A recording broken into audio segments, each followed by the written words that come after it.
Bonjour Jean-Dominique Michel, je suis ravie de vous accueillir sur Tribune Libre. Vous êtes, entre autres, anthropologue de la covidopholie. Vous venez de sortir un livre intitulé La fabrication du désastre, qui contient l'excellente préface ou avant-poste, ou avant-propos, Propos. du professeur Perron et une postface de Michel Maffezoli et sa charmante femme Hélène Stroll. C'est bien ça? C'est bien ça, et ça veut dire que je suis gâté au-delà de mes espérances, et de surcroît, ils ont produit des textes somptueux, dans des conditions difficiles, parce qu'en fait, la Poste n'a pas livré en express, comme j'avais donné l'ordre, et payé pour le manuscrit à Christian Perron.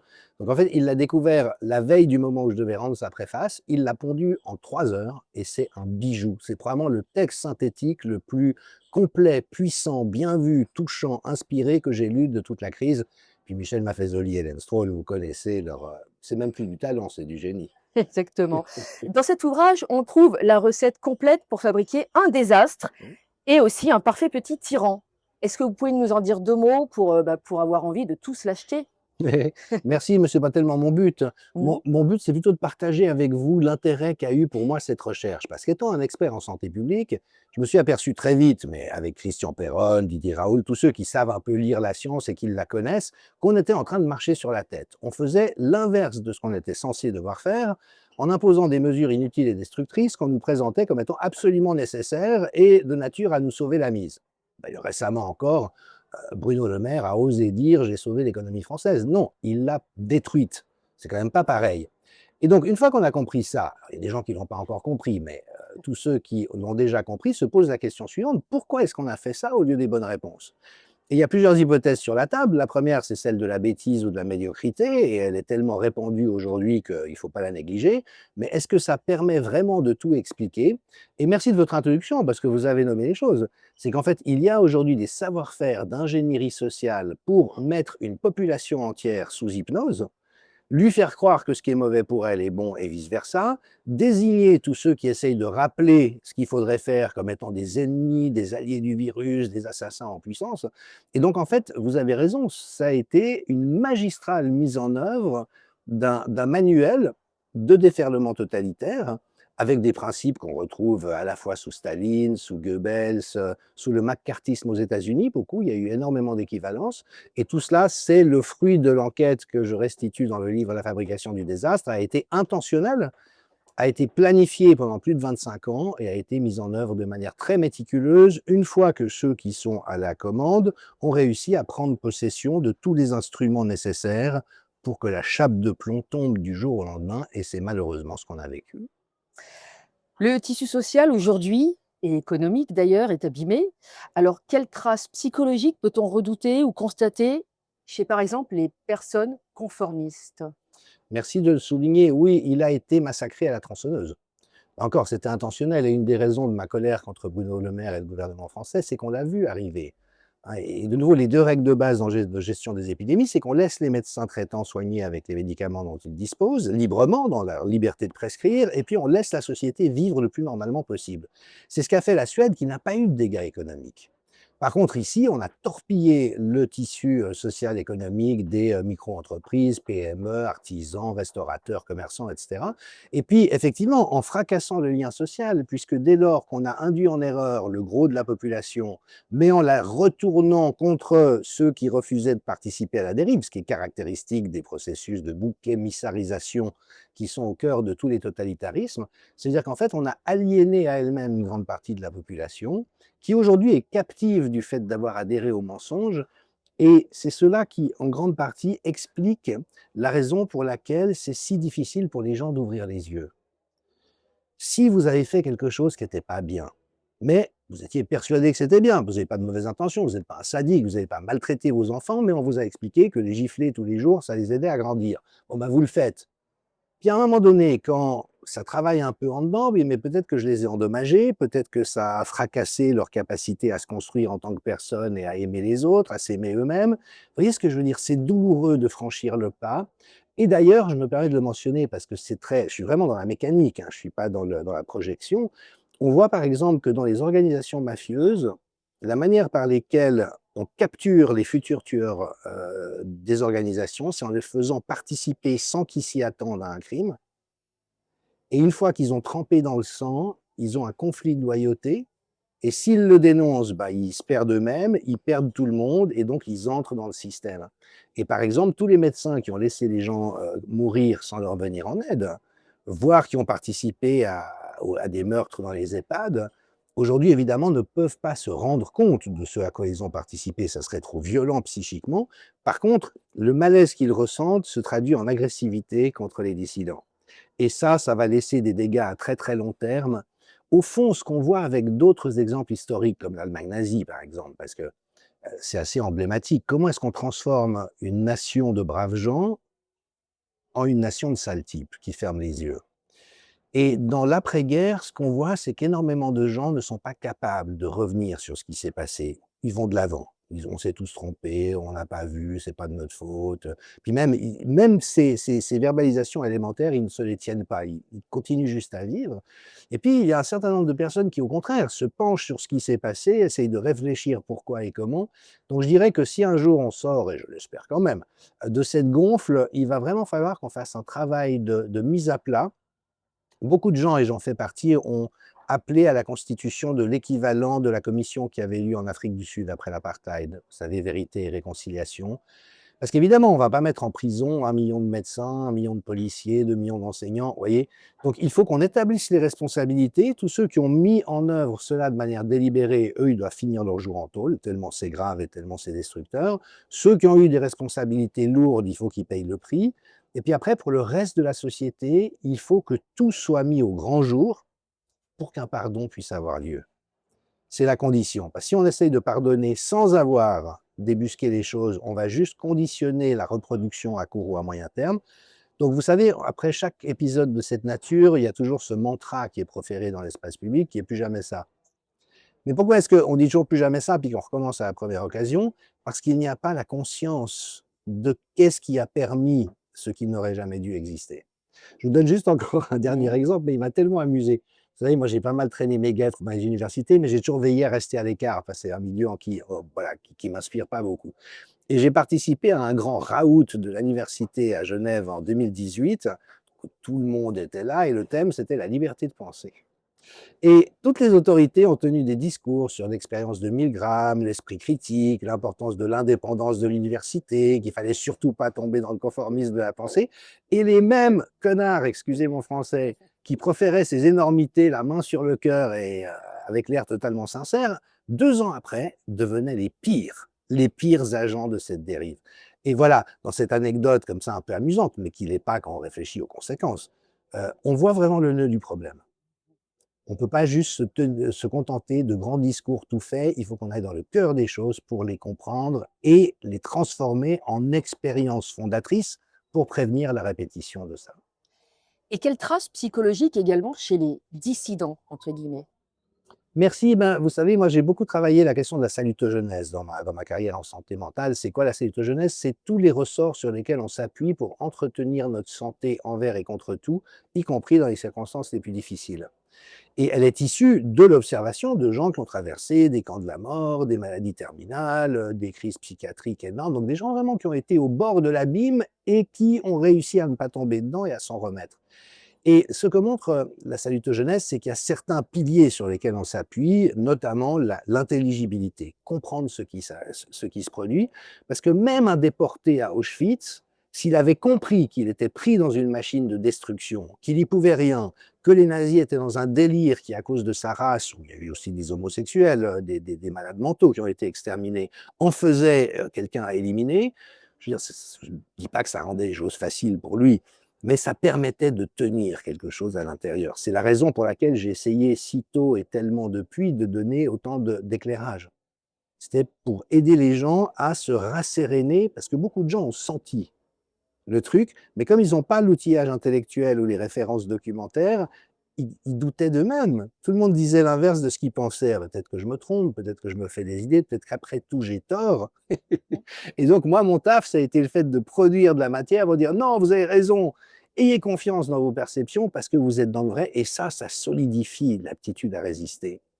Donc, voilà, ça c'est le cœur. Et donc, j'ai relevé qu'au fait, aujourd'hui, il y a un état de stress post-traumatique dans l'entier de la population. Pour les hypnotiser, parce qu'ils se sont fait complètement truander, aliéner, et ils n'ont pas encore ouvert les yeux, mais ils ont participé à des choses horribles. Et puis, chez les dissidents, parce qu'on a vu une société basculer dans l'horreur, alors que quand même, je veux dire, qui d'entre nous, en 2018, aurait imaginé que ça pourrait se passer à cette vitesse? Alors, quand même, il y a une nuance qu'il faut donner et que je montre dans le livre, c'est que s'il n'y avait pas eu cette machination et cette orchestration, les gens ne seraient pas tombés d'eux-mêmes dans le panneau.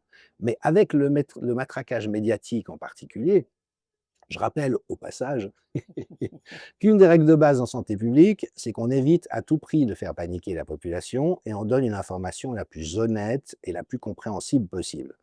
Or là, on a des groupes de scientifiques en Allemagne et en Angleterre, mais ça serait le cas en France ou en Suisse, qui ont témoigné publiquement. Le gouvernement nous a demandé de trouver les verbalisations qui permettaient de faire le plus paniquer la population pour qu'elle se soumette aux mesures qu'elle voulait lui imposer.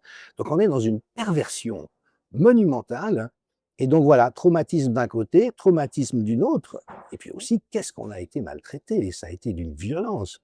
Et moi qui suis très sensible à la cause des personnes vulnérables, vous voyez comment les enfants ont été pris en otage, torturés, rendus responsables. C'était abominable. Les parents en conflit de loyauté.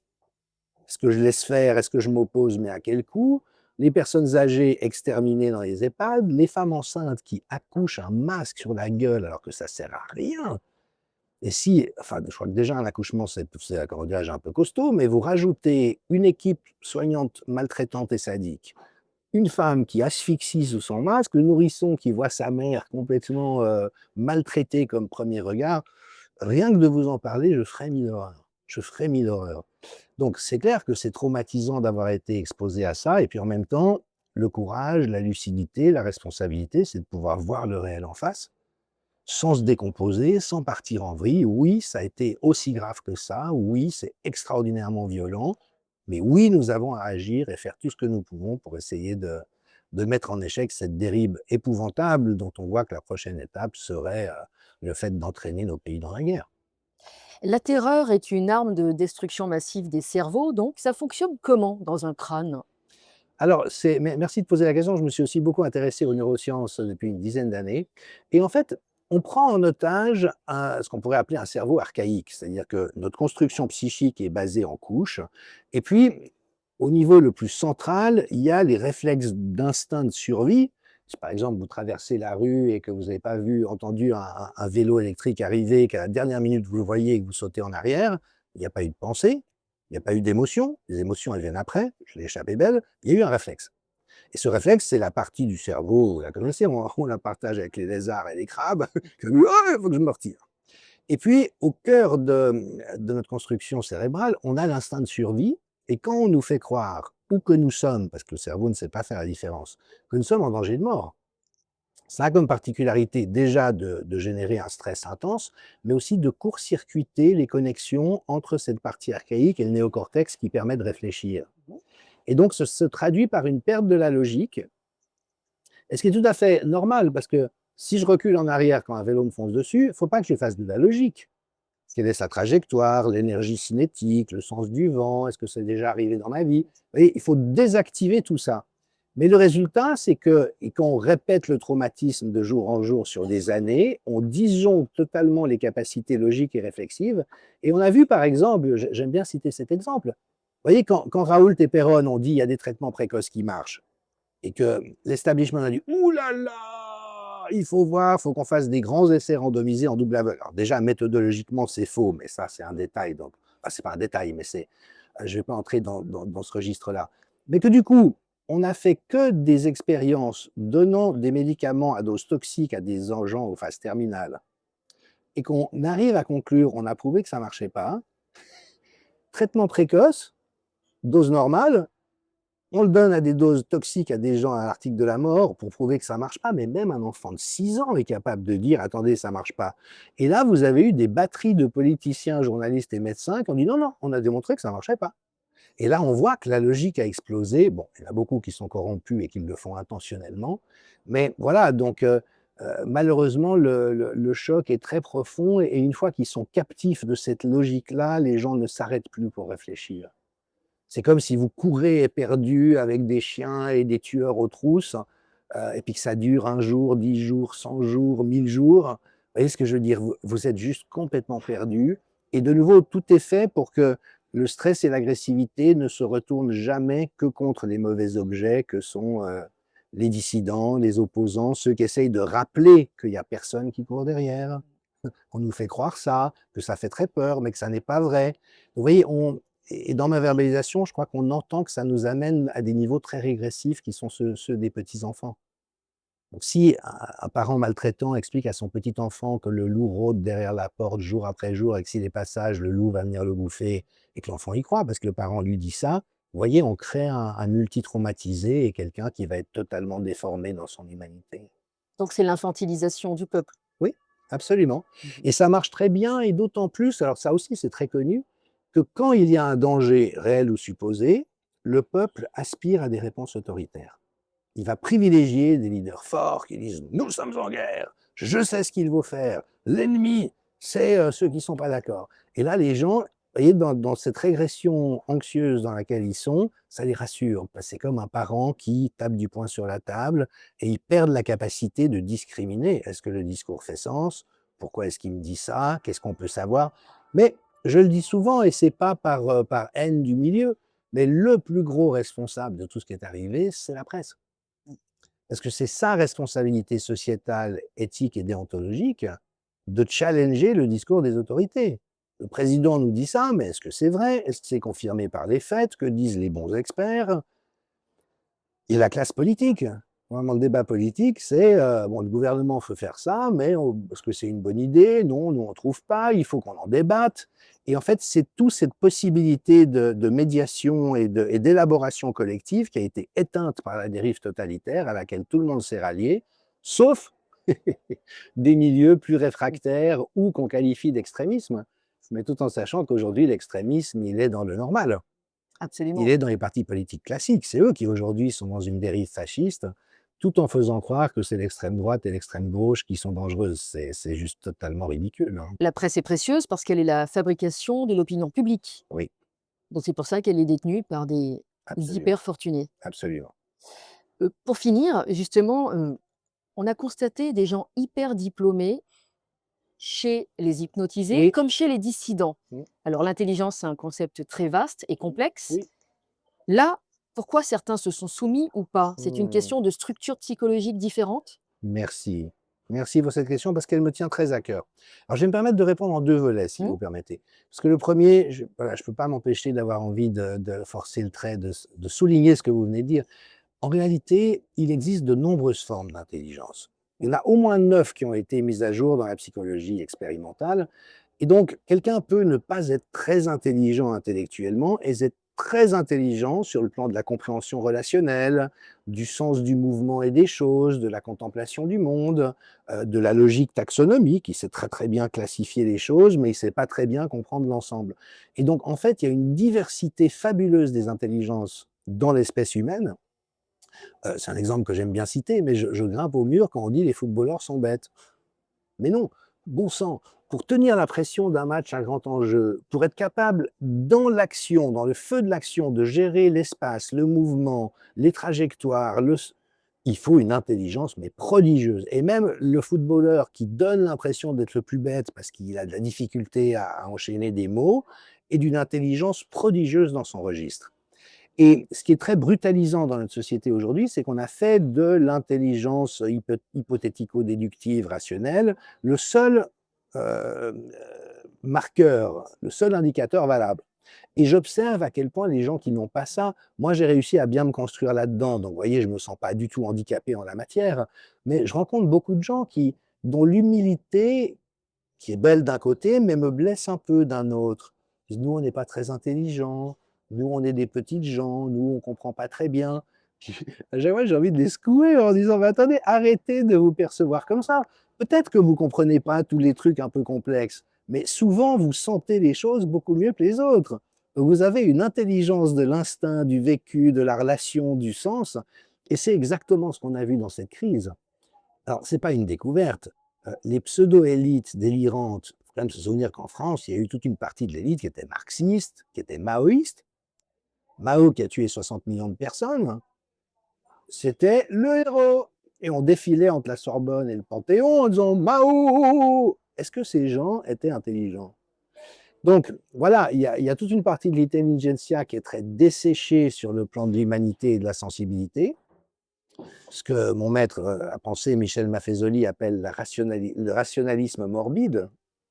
Et puis il y a une rationalité sensible qui permet à la fois de faire usage de l'intelligence et de la logique, parce que par exemple, le fait de tester l'hydroxychloroquine, si on est rationnel et intelligent, on comprend qu'il ne faut pas la donner à dose toxique à des gens en phase terminale. Donc la logique, elle sert quand même à quelque chose, mais avec la sensibilité en plus, qui est aussi, moi, j'ai en plus été formé dans l'anthropologie de l'imaginaire, donc c'est tout un courant qui a réhabilité l'imaginaire en disant c'est aussi une manière de connaître le monde. Un monologue de théâtre, un poème, un morceau de musique peuvent nous renseigner sur le monde aussi bien qu'une théorie ou un article rationnel. Et après, l'important, c'est de combiner les deux, parce que s'il y a trop d'imaginaire, ça veut dire qu'on peut partir n'importe où et tenir tout pour vrai. S'il y a trop de rationalité, on entre dans des schémas de pensée restrictifs qui nous font penser à côté de la complexité des choses, et c'est donc en rassemblant les deux éléments qu'on peut avoir vraiment des formes d'intelligence abouties. Et on n'aura jamais les 9 types d'intelligence. Moi, il y en a dans lesquels je suis mais nullissime. Et c'est OK, parce que je me débrouille dans d'autres. Et voilà, donc ça, c'est, je dirais, le contexte général. Donc, si on regarde la crise dans une perspective évolutive, ce qui est un peu mon paradigme, une crise, ça vient quand il y a quelque chose qui est en souffrance et qui a besoin de changer. Et puisqu'on n'arrive pas à le faire changer tout seul, il y a une crise qui vient nous dire vous ne pouvez plus continuer comme ça. L'enjeu, c'est de construire une intelligence collective et notamment qui réhabilite chacun dans le fait qu'il a quelque chose à apporter. Parce que dans cette vision du monde tellement dure dans laquelle on fait croire à des gens qui sont inutiles et qui n'ont rien à apporter. Ils ne peuvent pas contribuer. Et moi, je suis très attaché à cette notion de compétence contributive. Je vous donne juste encore un exemple. Ouais. Pendant tout un temps, j'ai participé au comité d'une structure à Genève qui donne des repas aux démunis, un peu comme les Restos du Cœur. Il y a des professionnels, il y a des bénévoles, et puis il y a les malheureux qui viennent manger parce qu'ils sont en difficulté. Et ce qui m'a choqué d'emblée, c'était cette représentation chez les professionnels et les bénévoles que c'était des gens fragiles. Et moi qui connais un peu la santé psychique et les problèmes psychosociaux, je me dis, mais attendez, quelqu'un qui vit dans la rue à Année-Longue, vous croyez qu'il est fragile? Vous croyez qu'il est fragile? Vous allez une semaine dans la rue, vous croyez que vous ne serez pas fragile? Et puis, quand on connaît les trajectoires de vie des personnes concernées, elles ont vécu plein de choses, elles ont plein de compétences. Elles ont été chauffeurs, secrétaires, enseignants, avocats, jardiniers, ouvriers, bouchers, épiciers. Et donc moi, j'ai essayé d'impulser, quand je suis arrivé dans cette structure, changez votre regard. Ce sont des gens bourrés de ressources et de force. Ça ne veut pas dire qu'ils ne sont pas en grande fragilité à certains endroits. Mais de grâce, ne ramenons pas les personnes à ça. Donc là, je crois qu'on est vraiment au cœur d'un enjeu qui d'abord est un enjeu de citoyenneté, mais presque un enjeu anthropologique, un enjeu spirituel. Qui est-on pour dire il y a des gens qui servent à rien? Et on voit la banalisation des lois sur l'euthanasie. On se dit bah, finalement, ce serait peut-être encore plus pratique pour tout le monde qu'ils ne soient pas là. C'est une telle monstruosité. Et puis, pour répondre à votre question, qu'est-ce qui fait que certaines personnes ont résisté? On s'y est intéressé et Ariane Biran, qui est donc psychopathologue et philosophe, a apporté des réponses intéressantes que j'ai aussi réfléchi de mon côté, en disant qu'en fait, il y avait un certain nombre de points communs. Le premier, c'est l'indépendance d'esprit. Si on vous dit quelque chose, ça n'est pas vrai d'emblée, qui que ce soit qui l'énonce. Parce que déjà, les gens peuvent se tromper, et puis ils peuvent avoir des mauvaises intentions, donc ça n'est pas parce que monsieur machin ou madame bidule vous dit un truc que vous devez le prendre pour de l'argent comptant. Bon. Deuxième élément, c'est l'engagement envers la vérité. Il y en a des tests en psychologie sociale, notamment le test de H. C'est un test tout simple, c'est que vous avez des bâtons qui sont classés en taille croissante, et puis on intervertit 2 bâtons pour que l'ordre soit rompu, et puis après, il y a un sujet qui n'est pas au courant qu'on est en train de l'utiliser pour une expérience, qui se trouve dans un groupe de gens qui disent que l'ordre pas juste est en fait l'ordre juste, que les bâtons sont classés dans le bon ordre. Et plus de 40% des gens n'osent pas contredire le consensus du groupe. Ben, ça prend, je dirais même pas du courage, mais de l'acceptation de l'inconfort. Je vais dire quelque chose qui va déranger tout le monde, mais puisque les bâtons ne sont pas dans le bon ordre, je ne peux pas ne pas le dire. Voilà, ça c'est la dedication to truth, on dirait en anglais. Là. Alors, c'est petit aparté, on dit souvent qu'on utilise des anglicismes, mais l'anglais est composé pour l'essentiel de français. Donc, on récupère de l'anglais des mots qui étaient français. Donc, c'est une dédication à la vérité. Le troisième élément, c'est le sens de sa finitude. Parce que si on a conscience de sa mortalité, qu'on a fait du chemin par rapport à ça, qu'on a accompagné des gens dans la mort, moi j'ai des paysans de montagne en Suisse qui m'ont dit de manière très truculente, oui, on sait bien qu'on va mourir un jour, mais pas de ce truc-là. Alors que les urbains des villes qui ne voient pas la mort, qui ne voient pas la souffrance, quand on leur dit nous sommes en guerre, vous êtes en danger de mort, c'est panique à bord. Paysan qui voit ses bêtes mourir, qui ramasse des animaux morts au bord de la route, puis qui a accompagné l'arrière-grand-mère qui a mis 3 mois à mourir, vous voyez, lui dit mais c'est pas ce machin qui va me tuer. Donc le sens de sa finitude et l'élaboration autour de la mort sont très importants. Enfin, le dernier élément, c'est d'avoir été déjà confronté à de la manipulation perverse. Vous savez, il y a ce thème des pervers narcissiques qui est très à la mode, avec les risques que ça comporte, mais toujours est-il qu'on sait aujourd'hui qu'il y a à peu près 4% de la population qui est concernée. Et ce sont donc des gens dont le seul moteur dans la vie est d'infliger les souffrances aux autres et de les détruire, hein, en se faisant valoir en les rabaissant, sans que cela soit repéré et qu'ils soient identifiés comme faisant quelque chose de pas correct. Et ça fait beaucoup de dégâts, le harcèlement scolaire, dans les entreprises, dans les partis politiques. Aujourd'hui, si vous n'êtes pas manipulateur pervers, vous ne pouvez pas entrer au gouvernement. Et il n'y a que des manipulateurs pervers. Et voilà, donc dans les hôpitaux, dans les familles. Donc, malheureusement, c'est très répandu. Et tous ceux qui ont déjà vécu le fait de se faire mettre sous emprise, d'être abusés par des manipulateurs ou harcelés, et qui, à partir de cette expérience souffrante, ont fait l'effort de comprendre ce qui s'était passé, ont développé une énorme immunité par rapport à ça. Et au fond, je terminerai avec ça. Voyez, moi, en tant qu'anthropologue, je vois le devenir de l'espèce humaine. Et elle a quelque chose d'unique par rapport aux autres espèces, c'est que nous évoluons dans le temps. Un dauphin ou un éléphant ne vivent pas différemment aujourd'hui qu'il y a 10 000 ans. Il n'y a pas des supermarchés de poissons pour les dauphins et puis des jets sous-marins pour y aller. Ils vivent comme il y a 10 000 ans. Et nous, on ne vit plus du tout comme il y a 10 000 ans, parce que nous transformons notre mode de vie, mais à mesure que nous transformons notre mode de vie, nous transformons aussi notre neurologie. Par exemple, il y a 5 000 ans, personne ne savait lire et écrire. Pour être capable de faire des petits signes sur un papier, puis après de le lire en se racontant une histoire dans sa tête, il faut avoir développé des structures neurologiques qui n'existaient pas ou que de manière fragmentaire auparavant. Donc en fait, nous sommes dans une boucle cybernétique entre les conditions d'existence que nous créons grâce à nos mains et notre cerveau et notre propre construction en tant qu'organisme et qu'espèce. Et au fond, dans ce projet évolutif, ben, on sait que l'être humain est capable du meilleur comme du pire. Il est capable d'Auschwitz comme de Mozart. Et la question lancinante qui est posée à notre espèce, c'est comment est-ce qu'on fait pour sortir de la répétition du pire, qu'il n'y ait plus d'Auschwitz et de lynchage et d'abus sexuels sur les enfants et de pédocriminalité pour que le potentiel sublime qui nous habite et notre envie à nous tous qui ne sommes pas manipulateurs pervers d'avoir des bonnes vies où chacun ait sa part, comment est-ce qu'on fait pour permettre que cela advienne à un niveau collectif?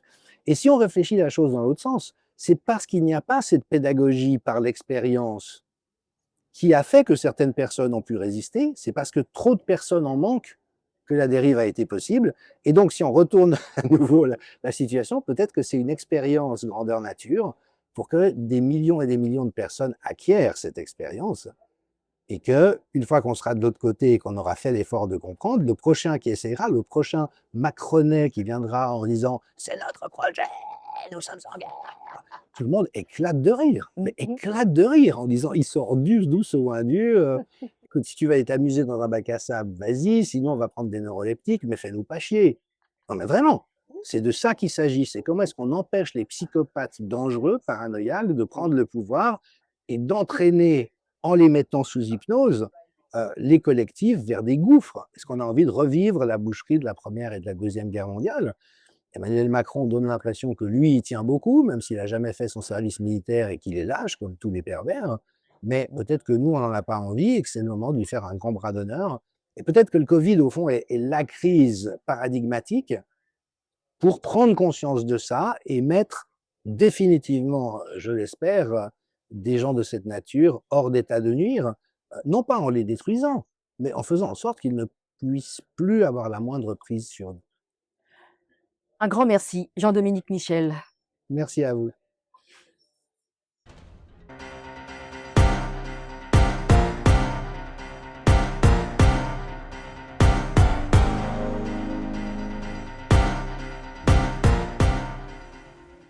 Mais l'obscénité, c'est amener sur la place publique ce qui relève de la sphère privée et c'est ça qu'ils sont en train de faire.